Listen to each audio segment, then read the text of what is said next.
Et c'est vrai qu'on est amené à voir un peu plus de morts quand on est aux urgences.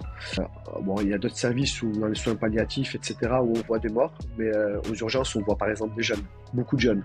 On rentre à la maison le soir, on n'est pas, on dort pas très bien, on met du temps à s'endormir, quoi. Bonsoir à tous, bienvenue dans ce nouvel épisode du podcast Éthique, le podcast qui met en avant des entrepreneurs, mais pas que des entrepreneurs, également des talents issus de la banlieue. Souvent, c'est important, on aime leur donner la parole, on aime les mettre en avant. Et aujourd'hui, je suis avec Anas Alogla, qui est un membre de ma famille, d'ailleurs, par alliance, vu que c'est le mari de la sœur de ma femme. Anas, comment ça va? Ça va, merci. Et toi? Vous reconnaissez cet accent toulousain, un pur toulousain, Obligé, obligé. un pur toulousain. Ça va bien, merci. Anas, il est médecin et je suis content parce que j'ai jamais eu de médecin encore dans le podcast et c'est une grande fierté d'avoir un médecin avec nous qui va nous raconter son parcours, issu évidemment de. Il n'a pas grandi dans le 16e arrondissement à Paris, mais ça, il va nous l'expliquer. Moi, ce que j'aime bien au début, présente-toi, mais très rapidement, et après, c'est moi, je vais creuser un petit peu. Tu fais quoi, Anas, dans la vie aujourd'hui? Ah ben moi je suis médecin généraliste dans une banlieue. On peut pas appeler ça banlieue. À Toulouse, les quartiers entre guillemets populaires, ils sont à 7 minutes du centre-ville. Mais voilà. Donc je suis médecin généraliste dans un quartier dans lequel j'ai grandi à Toulouse depuis maintenant 2 ans. Voilà. J'ai 32 ans. Mais je sais que je fais plus. On me le dit souvent. Les cheveux blancs, mais les études, ça aide pas trop pour ça. Ah, la médecine, c'est difficile. Le quartier, tu peux le citer, hein, c'est quoi, là? C'est le quartier du Mirail. Le Mirail, précisément à la Rainerie. Le Ouais. quartier, bah, c'est le quartier de Toulouse, hein, de toute façon. C'est Le le, Mirail, la Rainerie. Et ouais. ce qui est intéressant, c'est toi, t'as grandi là-bas. Moi, je suis né et j'ai fait ouais, j'ai fait toute l'école au Mirail, en fait. Que ce soit la maternelle, l'école élémentaire, le collège, le lycée. L'ensemble de la scolarité au Mirail. J'ai pas bougé de là-bas. Je suis né et j'ai grandi là-bas. Ouais, donc bah, je vais donner quelques infos, mais tu vas compléter puisqu'on se connaît bien. Je sais que tu es famille palestinienne de Toulouse, avec la famille en Jordanie, beaucoup. Ma famille est en Jordanie. C'est quoi Ouais. l'histoire un peu des parents, l'immigration des parents, c'est passé comment? Alors, l'immigration des parents. Ouais, le papa, il est né en Jordanie. C'est son grand-père c'est son grand-père à mon papa qui avait un peu des terres. Il avait un peu des propriétés en Palestine, mais aussi en Jordanie. Lui, il avait déjà migré avant. Il avait migré en Jordanie avant la guerre. Il y avait pas. Alors en Palestine, il y avait déjà une économie qui marchait beaucoup. Là, je parle du début du XXe siècle, hein. La guerre n'avait pas encore éclaté, mais après, la plupart de son temps le clair de son temps était en Jordanie en fait. Donc lui, mon père, il est né en Jordanie. C'est vraiment son origine de son grand-père, donc mon arrière-grand-père, qui est palestinien. Euh, Par contre, ma mère, elle, non, elle, c'est ses parents qui ont fui la guerre et qui sont du nord de la Palestine et qui ont migré du côté du Liban. Ma mère elle est née dans un camp de réfugiés palestiniens au Liban. Donc, elle est née dans une tente, elle a grandi dans une tente dans lesquelles les Palestiniens étaient en masse. C'était un vrai camp de réfugiés au Liban. Et après, tes parents ont fait un bon niveau d'études. Ils ont étudié où? Ils se sont connus au moment de leurs études. Alors, mes parents, ils sont pas connus entre guillemets au bled, ils se sont connus en France. En fait, D'accord. alors, mon père, il a eu son bac en Jordanie et à l'époque, ils avaient des bourses. Les bons élèves, les bons bacheliers avaient des bourses pour venir étudier pour venir étudier en Europe. Et du coup, ma mère, alors mon père, déjà, il avait une bourse pour étudier à Paris. Donc, il est passé d'une campagne de la Jordanie à Paris. Et ma mère, par contre, les Palestiniens à cette époque, ils pouvaient pas passer un diplôme d'État au Liban. Donc, a dû quitter le Liban à l'année du bac pour se rendre aux Émirats avec mon grand-père et pour passer le bac là-bas. Parce que les Libanais ne laissaient pas les Palestiniens passer des diplômes d'État. Donc elle s'est retrouvée aux Émirats et elle avait eu alors, elle était dans quel émirat, ma mère? Elle était à Abu Dhabi, pardon. Donc, c'était à la capitale. Elle était à Abu Dhabi. Elle a eu la quatrième meilleure note de Abu Dhabi. C'est à la fin des années, là, on est à la fin des années 70. Elle a eu la quatrième meilleure note de Abu Dhabi. Pareil, elle avait eu une bourse pour venir étudier. Elle, par contre, elle a atterri à Toulouse. Elle a atterri à Toulouse et elle était boursière en arrivant à Toulouse. Et d'ailleurs, elle se remémore qu'elle était, elle se remémore qu'elle avait une très très belle bourse, une bourse meilleure que celle des étudiants français ayant eu le bac en France. Donc elle faisait ses petites courses, elle faisait ses petites courses dans les sous-sols des galeries Lafayette. Ah. Et elle a étudié, c'est quoi ses études supérieures? C'est dans quel domaine? Alors ma mère, elle a fait des études elle a fait, alors, malheureusement, elle a jamais trop su quelle voie enfin, elle a jamais su choisir sa voie, ma mère, hein. Elle a fait un peu d'économie, elle a fait une licence d'économie, mais ça lui plaisait pas. Donc après, alors, en arrivant d'ailleurs, elle a fait de langue française. Il fallait qu'ils apprennent le français. Elle avait appris en 6 mois. Elle avait lu, elle lisait beaucoup, beaucoup, beaucoup. Enfin, elle parlait pas du tout le français avant d'arriver en France. Et elle a appris en 6 mois. Elle avait un niveau C2 au bout de 6 mois. Elle a une faculté à apprendre les langues. Donc, ils avaient tous 6 mois. Et c'est là d'ailleurs où ils se sont rencontrés, mes parents. Ils se sont rencontrés dans le cadre de leur cours commun de langue française. Elle a fait une licence d'économie, puis elle a basculé, elle a fait 2 ans de maths, ça lui a pas plu. Après, elle a basculé en psychologie, ça lui a pas plu. Finalement, elle a fait une licence de langue où elle pouvait enseigner le français aux arrivants arabes. Voilà, ça c'est les études de ma mère. Mon père, c'était un peu plus, on va dire, conventionnel. Mm. Il a fait maths appliquées. Il a fait maths informatique, mon père. À l'époque, il me raconte que l'informatique, c'était pas comme maintenant et que c'était c'était des unités centrales qui faisaient la taille d'une pièce, alors qui faisait 20 mètres cubes pour un écran qui faisait ça, quoi. Voilà. Mais mes parents se sont connus dans le cadre de l'apprentissage du français. D'accord. Bon, ben, voilà, pour tuer un peu les clichés des immigrés qui viennent, qui n'ont pas de diplôme, qui n'ont pas d'études, on voit bien que c'est faux. On voit bien qu'ils sont venus étudier un très très haut niveau d'études tous les deux. Et pour avoir parlé un peu avec tes parents, je peux dire que l'intellect, il est bien présent. Ils connaissent beaucoup beaucoup de choses. On pourrait parler des heures de ton père entrepreneur, tous les business qu'il a lancés, Ouais. mais je ferai un épisode avec ton père peut-être la prochaine fois. Mais et on sait, hein, moi aussi pour connaître quelques Palestiniens, mais t'en connais beaucoup plus que moi. Là-bas, étudier, c'est quelque chose de d'indispensable. Tout le monde étudie en fait. C'est,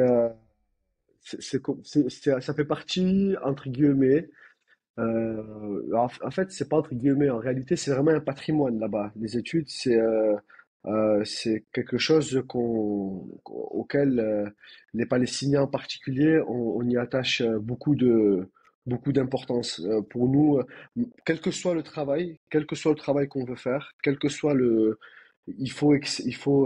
alors l'aspect diplôme, être diplômé, ça fait partie de l'identité même d'un Palestinien. Il doit être diplômé. Et d'autant plus quand il quitte son pays, il quitte pas son pays pour faire autre chose que des études et secondairement le travail. Secondairement le travail, mais les études en priorité. Ouais, Voilà. ça voilà, c'est un truc qu'il faut dire, c'est important, surtout par la période actuelle. Les gens encore qui sont là-bas à Gaza, la grande majorité, c'est des gens, il y a de tout, hein, et tous les métiers se respectent. Et évidemment, il faut de tout dans un pays.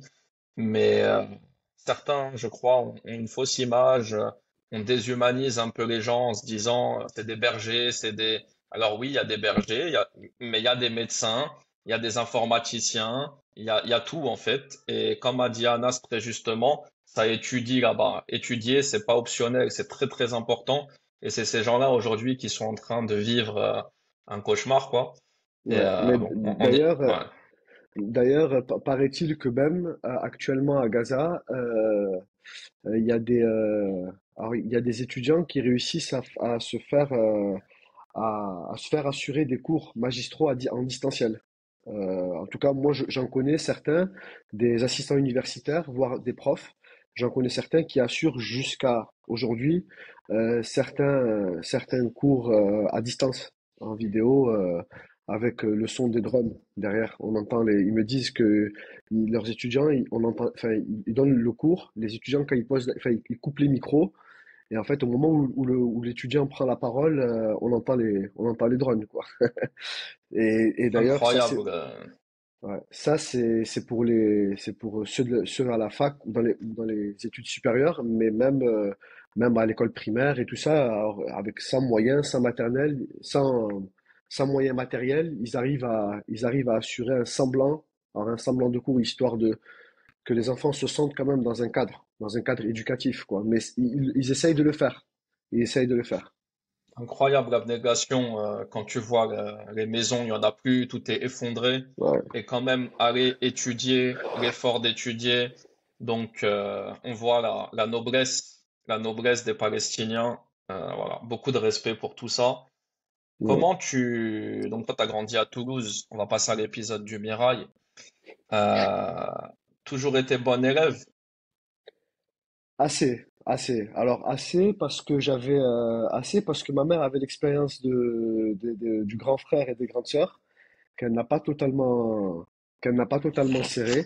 Alors nous les trois derniers, elle nous a un peu plus serré. Alors mes deux sœurs là autour de moi là, un peu plus grandes et un peu plus petites, elles aimaient déjà beaucoup, mais moi je pouvais si j'avais pas ma mère, particulièrement ma mère pour me cadrer et et me faire travailler à la maison, j'aurais pu basculer, on va dire, du côté où j'aime pas l'école, mais globalement ça va. J'ai toujours globalement été un bon élève tout le temps.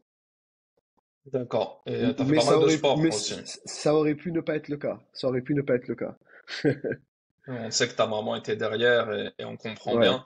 Elle vous inscrit au sport aussi, vous avez fait du sport à côté pour remplir l'agenda, j'imagine. On a fait du sport ouais, à côté, mais c'était pas prioritaire pour elle. Ça, c'était nous qui insistions, on a fait du sport. Quand on faisait les devoirs et que tout allait bien, on avait le droit d'y aller, mais pas avant. Et Vous comme êtes on combien de aimait le frères? sport, Ouais. ouais. Vous êtes combien de frères et sœurs, rappelle-nous? On est 6 ans. On est 6 au total. J'ai 5 frères. Alors j'ai un frère et 4 sœurs. Toi, t'es l'avant-dernier, non? Je Ou suis avant? l'avant-dernier, moi, ouais. C'est ça. T'es l'avant-dernier. Après, t'as une C'est petite ça. sœur en dessous de toi. Et si je J'ai dis une pas de petite bêtises, il y a deux sœurs médecins, médecins, dentistes. Alors ouais, j'ai ma petite sœur qui est chirurgienne dentiste et ma sœur qui a un an de plus que moi qui est gynécologue. D'accord. Voilà. Et Et le moi je suis frère médecin qu'on généraliste. Ouais. Ouais. salue, le frère qu'on salue, qui est entrepreneur, qui a plusieurs garages automobiles à Toulouse. Tu peux Ouais. faire de la pub, hein. Vas-y, hein, Ouais. si tu veux. Ouais, on fera la pub plus tard. C'est des grilles photos à Toulouse. C'est Des grilles des grilles photos. photos à Toulouse, ouais.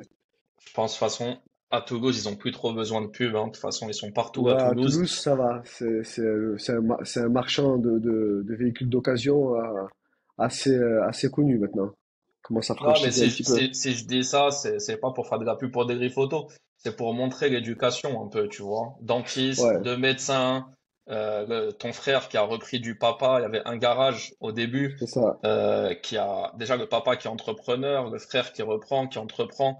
Donc le Ouais, travail, le sérieux, et tout ce que vous pouvez apporter à Toulouse, à la ville de Toulouse. Et à ouais. quel moment tu te dis la médecine? C'était une question, c'était quoi? C'est une vraie passion ou c'est pour le prestige à la base? Alors, franchement, alors, honnêtement, je savais pas ce que je voulais faire après le bac. C'est ma sœur gynécologue qui m'a ouvert la voie. C'est ma sœur gynécologue qui avait passé le concours de médecine en France, qu'il n'avait pas réussi et qui avait postulé pour la Belgique et la Roumanie et qui avait été admise en Roumanie.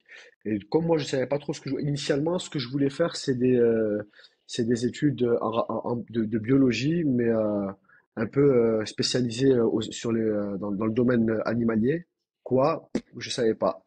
Et du coup, c'est mon père qui m'a un peu poussé. Il m'a dit, ben, tiens, regarde, il y a ta sœur qui t'a déjà ouvert le chemin. Tu sais où tu vas. Tu pars pas dans l'inconnu. Pourquoi tu essayes pas de la rejoindre?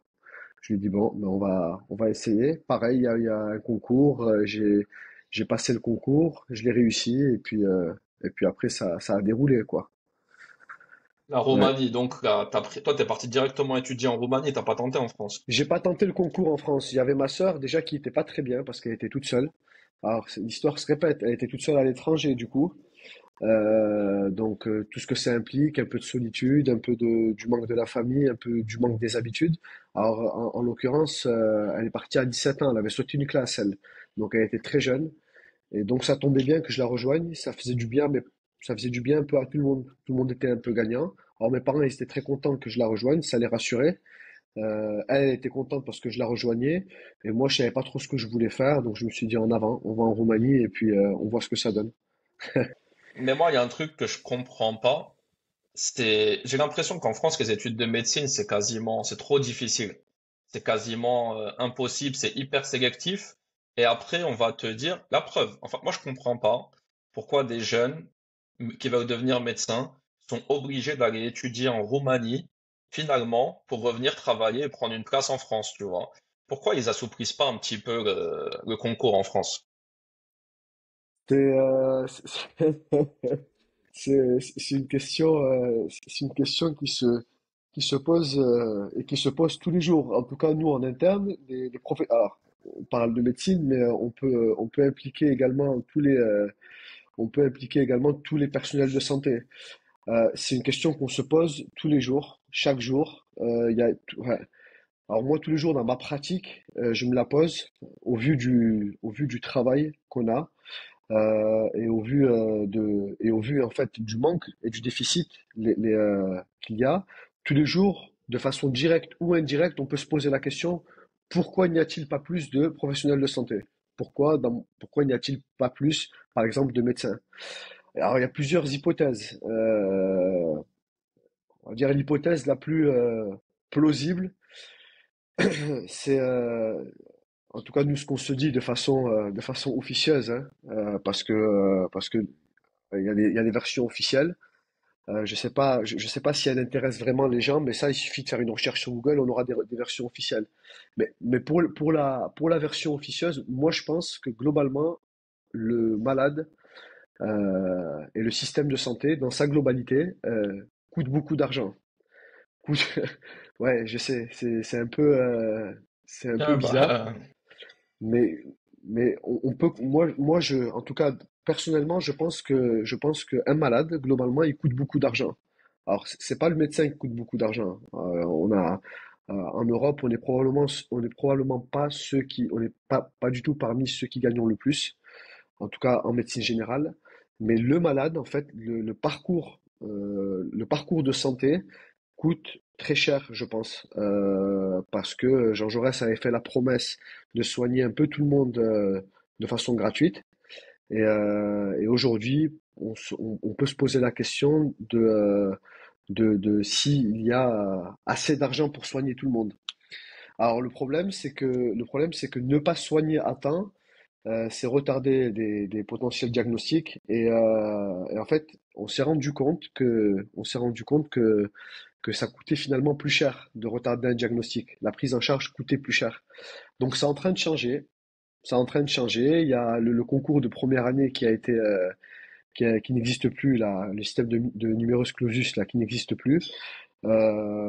C'est plutôt sur dossier, je crois maintenant, et sur examen. Là, je parle à certains futurs médecins qui me contactent par mail et avec qui je peux échanger, renseigner un petit peu sur la pratique. Et donc, je leur pose la question de comment c'est devenu.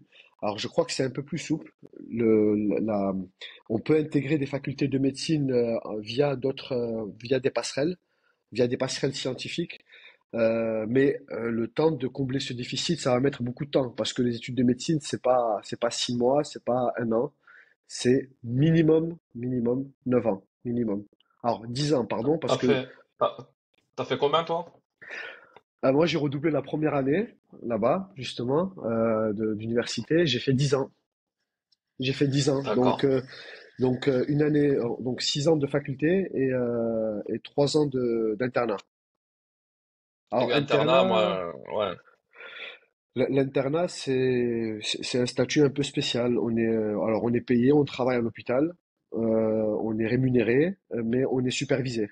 Donc, on n'est pas tout à fait, on n'est pas tout à fait libre de notre exercice, quoi. On doit faire superviser nos prescriptions, etc., etc.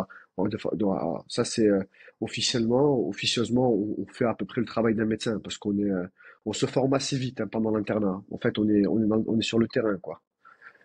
3 ans, ouais, je me rappelle, ils t'ont envoyé dans des patelins au centre Ouais, de la France. ça c'est dans le menu ça de l'interne, hein. Il faut bien combler les trous et les déserts médicaux. Ussel, dans des hôpitaux à chaque fois. Ce que tu dois expliquer, c'est que pendant ces 3 ans, tu fais un peu de tout en fait dans l'hôpital. Alors on a des terrains de stage, on a des terrains de stage qui sont prédéfinis par les. Alors c'est un peu long à expliquer, mais grosso modo il y a des terrains de stage qui sont identifiés par la faculté et la faculté dispatche les internes dans les terrains de stage, en fait, tout simplement. Alors, généralement, oui, en médecine générale, on touche à pas mal de services. En l'espace de 3 ans, on fait pas mal de stages dans de différents services parce que c'est de la médecine générale. Alors, les autres spécialités, c'est un peu différent, mais oui, je touche un peu à tout. C'était quoi le service qui a été le plus pénible, qui t'a le plus, pas traumatisé, mais qui t'a plus fait de mal, psychologiquement? Euh, alors, c'est paradoxal parce que c'est celui qui m'a fait le plus de mal psychologiquement, mais qui m'a le plus enrichi. Et ça, je crois que c'est valable pour plein d'internes, c'est les urgences. C'est les urgences parce que c'est dur, on est jeune, on débute et aux urgences. Alors moi en plus je suis croyant, donc je vois pas mal de choses. La mort ça signifie beaucoup. Alors c'est pas que pour les croyants, mais nous on croit. Enfin moi je crois en la vie après la mort, etc. Et c'est vrai que qu'on est amené à voir un peu plus de morts quand on est aux urgences. Euh, bon, il y a d'autres services où, dans les soins palliatifs, etc., où on voit des morts, mais aux urgences, on voit par exemple des jeunes, beaucoup de jeunes. Et ça parfois, on rentre à la maison le soir, on n'est pas, on dort pas très bien, on met du temps à s'endormir, quoi. On met du temps à s'endormir. C'est justement, c'est paradoxal parce que c'était le service le plus dur psychologiquement, mais c'était vraiment le service où ça a beaucoup enrichi. Ça m'a beaucoup enrichi, quoi, sur le plan médical pur, mais aussi sur le plan humain, parce qu'il y a des équipes, on se connaît, on vit des choses avec les équipes, infirmiers, infirmières, comment ça s'appelle, les médecins, les médecins des services les aides-soignants, etc., les ambulanciers, on fait. Alors il y a des choses qui se vivent, quoi. C'est intense, mais c'est bien, c'est enrichissant. Pourquoi pourquoi tu t'es pas spécialisé pour travailler en hôpital? C'est quand que tu fais le choix de devenir généraliste? Ça, c'est en sixième année. C'est en sixième année, on fait un concours où on fait des choix de spécialités et des choix de villes pour faire l'internat. Alors, c'est un concours, donc c'est en fonction du classement. Tu choisis ta ville et tu choisis ta ville et tu choisis ta spécialité. Moi, de toute façon, c'est médecine générale que je voulais faire. Et comme il n'y avait pas de place à Toulouse, parce que c'est une ville qui est très prisée par les internes, euh, j'ai choisi le plus proche de Toulouse, justement pour être le plus proche de la famille, pour pouvoir rentrer les week-ends. Alors, il y avait de la place à Paris, d'ailleurs, hein. J'avais une place à Paris également. J'avais le choix entre la subdivision de Limoges ou la subdivision de Paris, ou alors la subdivision de Amiens. Bon, moi, j'avais choisi Limoges, c'était le plus proche de Toulouse. Je me suis dit, Ouais, je pour prends la pouvoir subdivision revenir. de Limoges et je me mets le plus au sud pouvoir rentrer les week-ends, quoi. Les jours où je travaille pas. Les week-ends où je travaille pas, parce D'accord. que, voilà.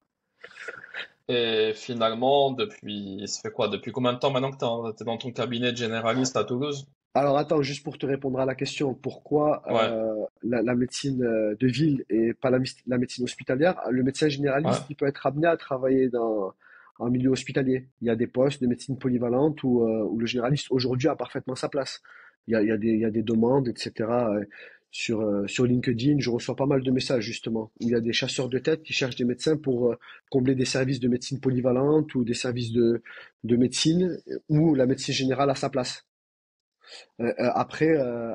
Même chez les spécialistes, il y a des spécialistes qui font de la médecine de ville, qui sont installés en cabinet par l'hospitalier. Alors, le choix de la médecine de ville, c'est parce que, alors, c'est pareil, c'est un peu long, il faudrait en discuter des heures, mais moi, ce qui m'a intéressé en tout cas dans la médecine de ville, c'est l'aspect un peu liberté d'exercice. Le fait d'avoir une liberté d'exercice, liberté horaire, liberté économique, entre guillemets, et voilà. J'ai jamais exclu et j'exclus toujours pas un exercice mixte. Parce que l'hospitalier, il y a de gros avantages dans l'hospitalier au niveau, on va dire, intellect. Comme on travaille en équipe et comme c'est des patients qui sont hospitalisés, on va dire, le volet médical est quand même vachement plus dense et, plus intéressant, on va dire, que la médecine de ville. ouais. Et donc, ça fait combien de temps maintenant que tu exerces à temps plein en tant que généraliste? À temps plein depuis 6 mois. Je suis installé depuis 6 mois. Après l'internat, j'ai remplacé quelques temps parce que je voulais pas m'installer directement avec les enfants qui étaient encore jeunes. Je voulais avoir beaucoup de temps libre. Installation depuis 6 mois. D'accord. Depuis un peu plus, même Et, 7 mois, depuis février de cette année. et j'imagine que le choix de travailler dans le quartier où tu as grandi, tu vas pas me dire que c'est pas du hasard quand même. Ben, comment dire? Euh, alors justement, on utilise souvent les remplats, on utilise souvent les remplacements pour un peu se situer sur le mode d'exercice qu'on veut, le type d'exercice qu'on veut et la population qu'on veut. Moi, j'ai remplacé pas mal de médecins en milieu rural, semi-rural. Dans les quartiers, j'ai remplacé. J'ai remplacé également dans l'hypercentre de Toulouse, quartier Esquirol, l'équivalent du 16e, quoi. J'ai remplacé un peu partout. Et c'est vrai qu'en faisant le tour, je me suis dit, je pense il faudrait revenir de là où on vient parce que un peu pour leur rendre, un peu pour rendre au quartier ce qu'il nous a donné, quoi. Euh, Franchement, c'était surtout ça, et je pense qu'on est jamais plus à l'aise que chez soi, je pense. Alors J'imagine, là. il y a des Ouais, on inconvénients, va y venir. il y a des On va y inconvénients, venir. J'imagine déjà bah, la fierté des parents qui t'ont fait grandir là-bas et qui te voient revenir en tant que médecin. et qui habitent La toujours d'ailleurs. fierté qui habitent, ouais, voilà, ils sont en maison. Je précise aussi qu'ils sont en Ouais, maison, ils sont pas en cité HLM. Comme je t'ai dit, ouais. la famille, elle a fait son bout de chemin. Vous avez plutôt tous des bonnes situations. Alhamdoulilah, comme on dit. Et, Alhamdoulilah. euh, et du coup, tu dois connaître beaucoup de monde là-bas parmi tes Ah, mais patients. ça, Djilali, ça, j'en connais du monde. Le papa qui t'envoie ses Ah, copains et tout. c'est la bagarre tous les jours parce que comme, on va dire, entre guillemets, je suis un des enfants du quartier, eh ben, les gens, ils se sentent, quand ils viennent à la maison médicale, eh ben, ils se sentent chez eux, quoi. Alors, effectivement, ils sont chez eux, mais moi, même chez moi, il y a des règles. Et ça, c'est ce que je dis aux patients qui se sentent comme chez eux. Je leur dis, il faut respecter certaines règles. Il y a des rendez-vous qui doivent être pris, il y a des horaires qui doivent être respectés. Même si vous êtes des proches, même si vous êtes des copains à mon père, et ça, c'est la bagarre. Au début, on a du mal, hein. Au début, on a du mal, mais il faut persévérer. C'est dur parce que tous les jours, c'est la bagarre avec les patients. Tous les jours, c'est la bagarre pour faire respecter certaines règles. Leur dire, c'est vrai que je suis d'ici, c'est vrai que qu'on est confortable, on peut se tutoyer parce qu'on se connaît. Euh, on- presque, je serais un peu parfois, chez plein de patients, un membre de leur famille. C'est souvent le cas. Je me sens comme un membre de leur famille. D'ailleurs, ils me le disent. Ils me traitent comme un membre de leur famille et j'essaye de leur rendre ça. J'essaye de leur rendre ça.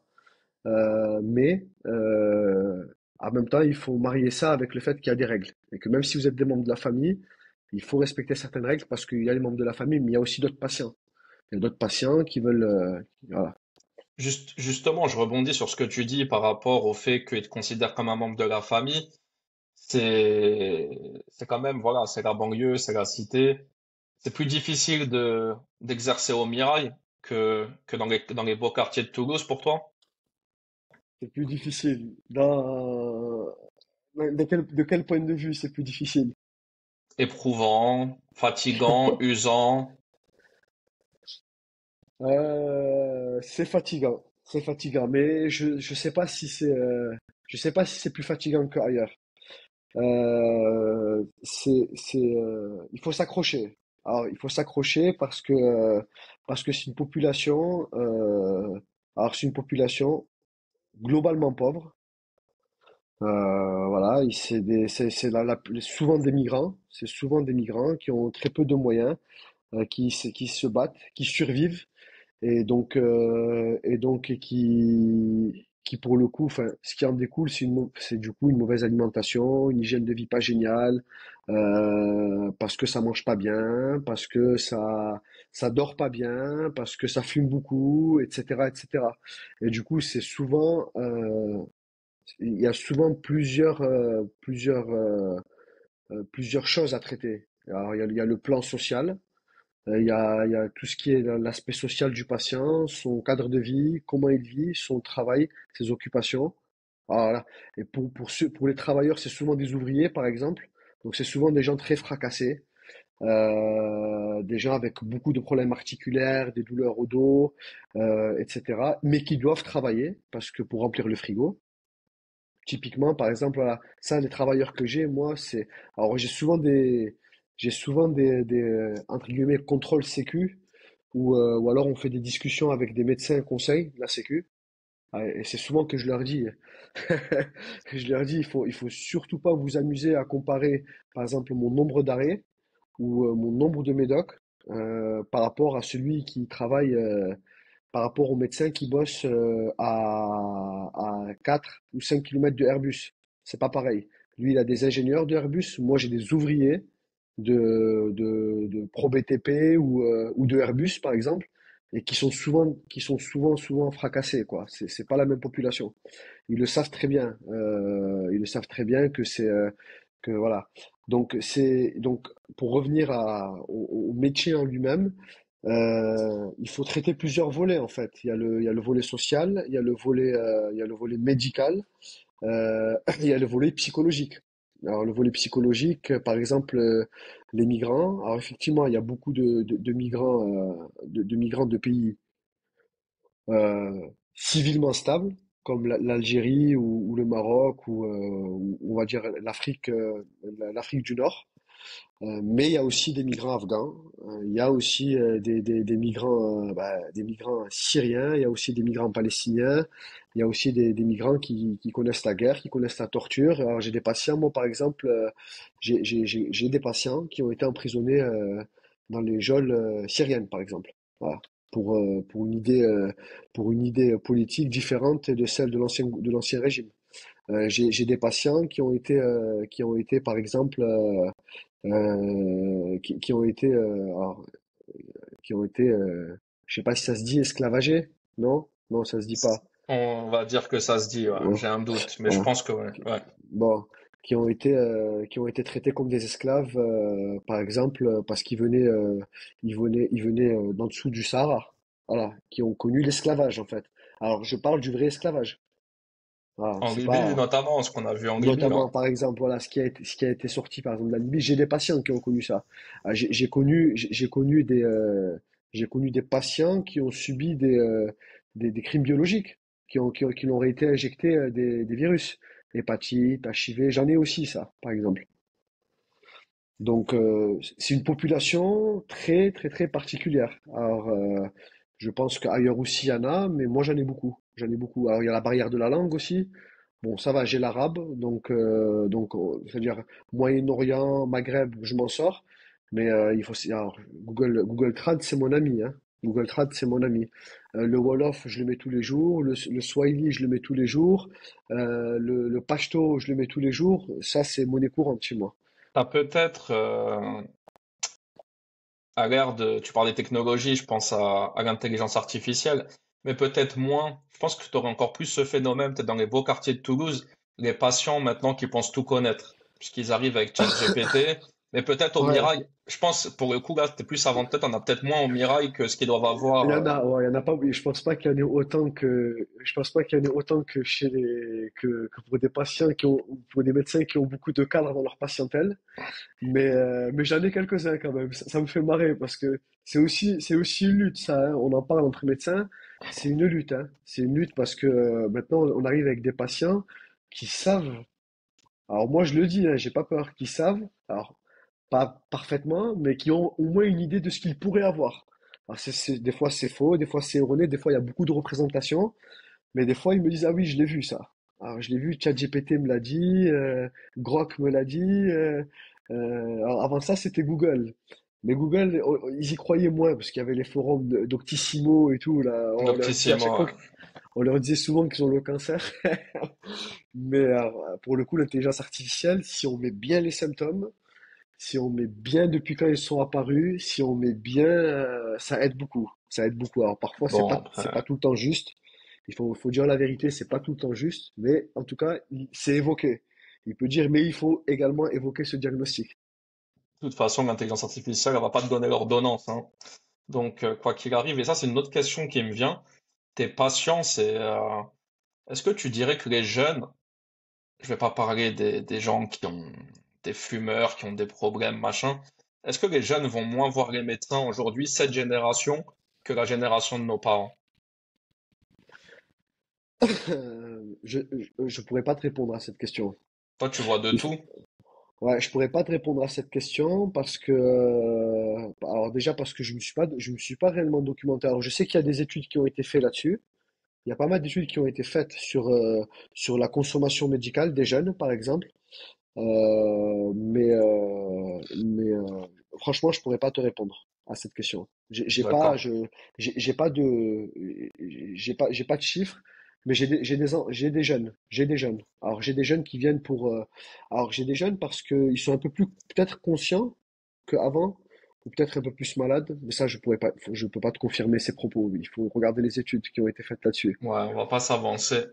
Et Non. le sujet un peu, les inconvénients vraiment à proprement dit, un médecin comme toi, au Mirail, il se fait, on va dire le mot, les agressions, c'est Ouais, verbal ou physique, ouais. ça arrive combien de fois sur un mois, sur une semaine? Hmm. Euh, Alors moi, ça va faire depuis février que je suis installé, c'est-à-dire 9 moins 2, ça fait 7 mois que je suis installé. Alors après, je pense il y en a certains qui sont plus prédisposés que d'autres, hein. Une femme est forcément plus prédisposée. Moi, ça va, on va dire que comme je suis de là-bas, et que je suis un mec, et plutôt grand de taille, etc. Alors peut-être ça les refroidit, mais j'en ai eu. J'ai déjà subi des agressions. J'en ai déjà eu.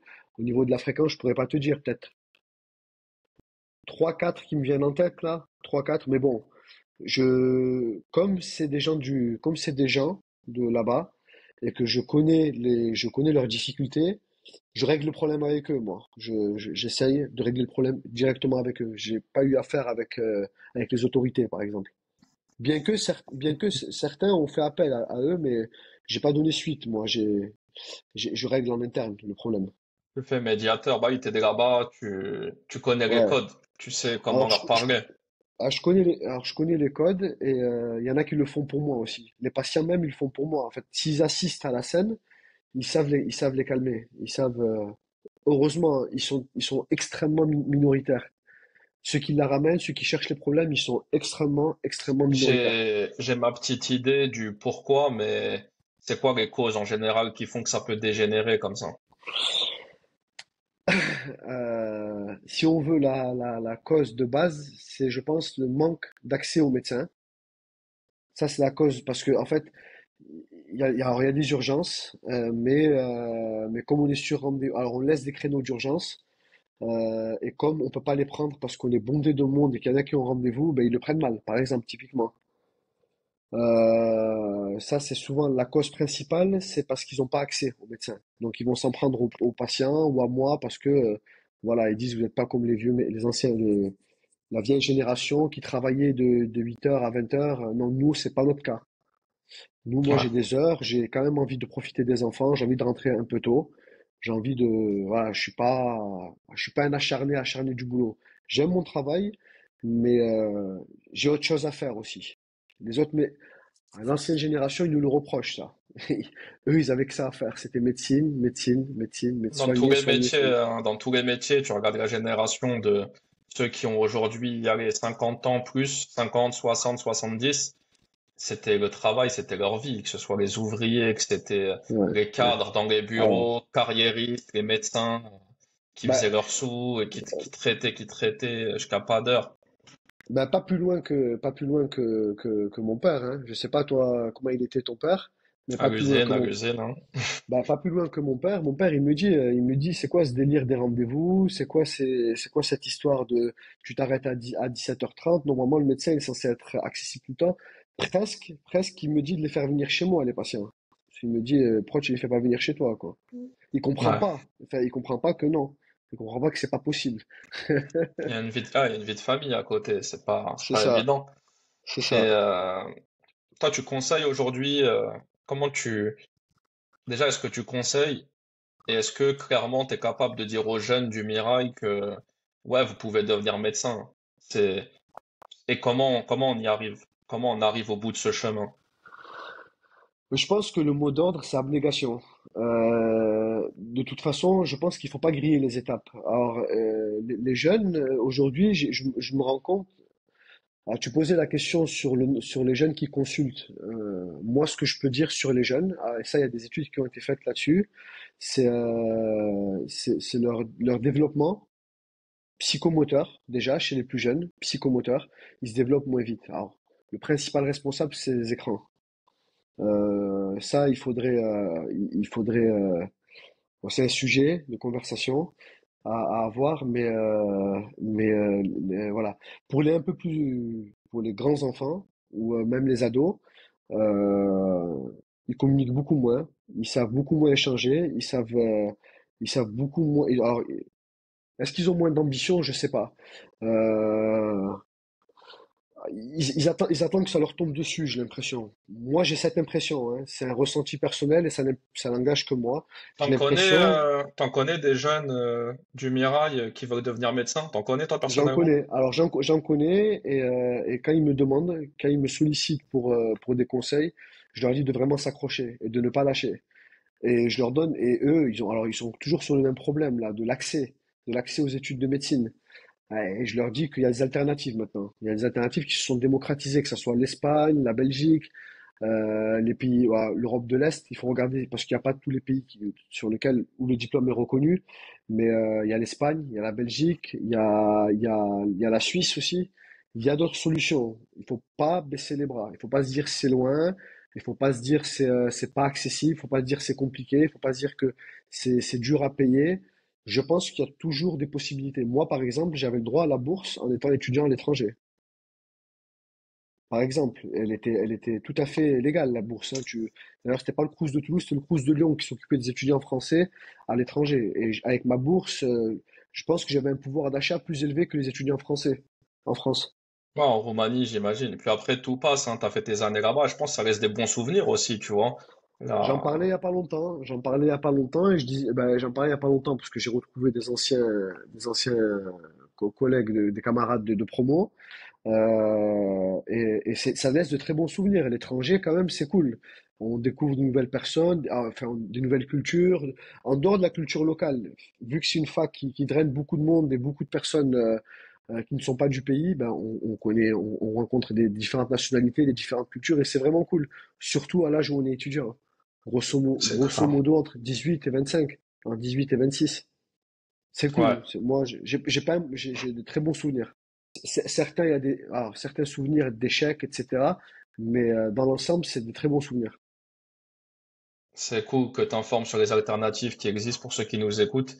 Ouais, J'aime à croire qu'il y a aussi des jeunes qui nous écoutent. On arrive proche de la fin de l'épisode. Moi, je voudrais avoir une pensée particulière pour les médecins qui sont à Gaza, qu'ils soient dans des associations humanitaires ou pas, ou ceux qui sont des médecins de Gaza, qui n'ont jamais arrêté depuis 700 jours de soigner. Je veux une pensée pour ressouligner le génocide en cours, la destruction des hôpitaux, la destruction des écoles.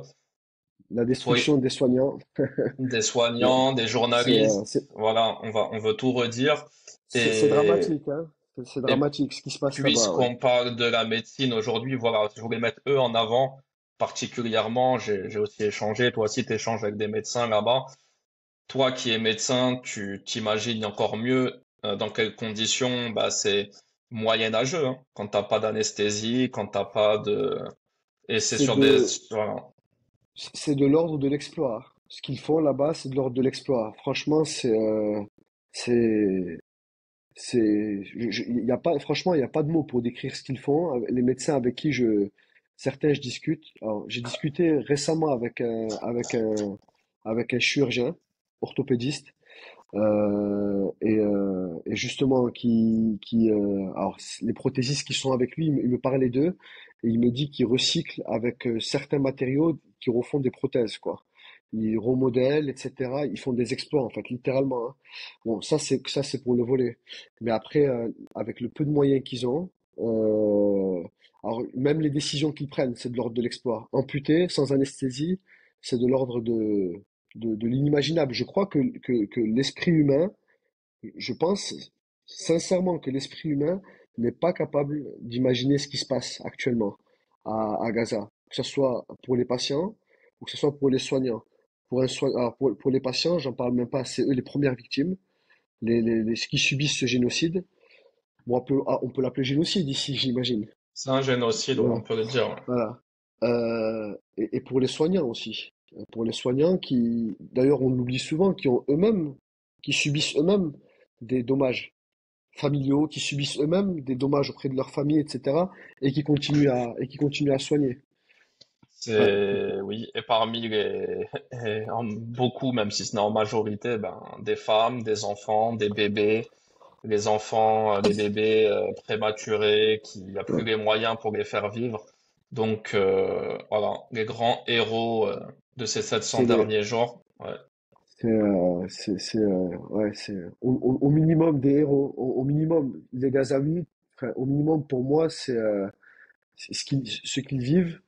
Alors je sais pas comment le décrire, je sais pas quelles séquelles ça va laisser.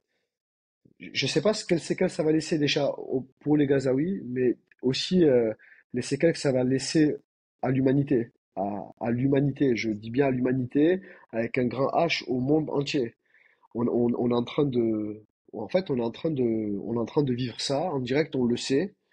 Et en fait, on se tait ou pas, mais On en tout cas, subit, ouais. on le subit, Ouais. c'est ce que je voulais dire. Voilà, Les on peuples, se tait ou pas, mais on le subit, quoi. les peuples subissent, la grande majorité des peuples Voilà, et les voilà, gouvernements font ce qu'ils font, hein, voilà. ils sont attentistes. Et voilà, on va pas rentrer dans la politique. T'as une association d'ailleurs, redonne-nous le nom. Nous, on a une association de soignants qui se situe à Toulouse, qui s'appelle Anhar, Anhar, A-N-H-A-R. Alors, Anhar, On va mettre le lien en ça description. serait Ouais. bien. Anhar, alors Anhar déjà c'est un hommage à la première fille qui s'appelait Anhar et qui est décédée de la famine à Gaza. Voilà. C'est All Need Humanitarian and Aqua Rivers. C'est l'acronyme de la. Alors c'est All Need Humanitarians and Aqua Rivers. Bon, en fait ça on l'a fait. Alors c'est parce que au moment où on l'a monté cette association, c'était pendant la guerre à Gaza, mais on a vocation à venir en aide à à l'ensemble des victimes dans les zones de conflit, en fait. Et alors là actuellement c'est un peu Gaza, mais on a été amené par exemple a aidé, récemment au Congo, par exemple, ou au Togo. Et ça, le bureau est constitué de personnel soignant. Donc, on a des médecins, majoritairement. Il y a des préparateurs en pharmacie, il y a des manipulateurs radio. Voilà. Et on essaye de contribuer comme on peut à l'aide de ces victimes civiles, je précise, civiles qu'il y a à travers le monde. C'est très Voilà. bien, c'est Alors magnifique, ouais. le président, c'est un médecin toulousain qui est un ami d'ailleurs et qui a été à Gaza et qui peut témoigner de façon c'est un témoin oculaire du génocide et qui a été à Gaza 2 fois au cours de l'année 2024. Comme tous Il a les été médecins qui sont partis et qui sont revenus, qui ont témoigné, voilà hein, qui ont vu, qui ont voilà dit. voilà. Il Je faisait pense partie que ouais. des premiers convois convois médicaux là qui sont partis de France. C'était au mois de février 2024. C'était parti de Paris, ouais, avec voilà. Ok, mais on va mettre le lien de toute façon en description. N'hésitez pas à donner, à aider. C'est important, c'est essentiel. Et ça jusqu'au bout, jusqu'au bout. Anas, je te remercie. Si tu Ah as envie ben, d'ajouter un petit mot pour la fin, je te laisse ajouter un mot pour la fin. Mais merci en ouais. tout cas d'avoir été Ouais, mon invité. ouais, le dernier mot, ça sera les remerciements, hein, les remerciements et puis continue ce que tu fais sur les réseaux. Alors, je suis pas très actif sur LinkedIn, je suis un peu observateur, mais en tout cas, tu apparais souvent pour te dire, j'ai beaucoup de patients qui te connaissent sur LinkedIn. Tu me l'avais dit, ouais. Je leur Et passe le bonjour. allez, ça marche. Ouais, en tout cas, merci à toi de m'avoir accordé du temps. Et si tu as des internautes qui veulent de se renseigner sur la médecine ou qui ont des questions, tu n'hésites pas à me les envoyer ou à leur dire de m'écrire. Ils ont ton nom, on va leur mettre le profil LinkedIn aussi. Ça Merci marche. beaucoup. Merci à tous de Allez, nous avoir écoutés. Je vous dis rendez-vous au prochain épisode. Ciao.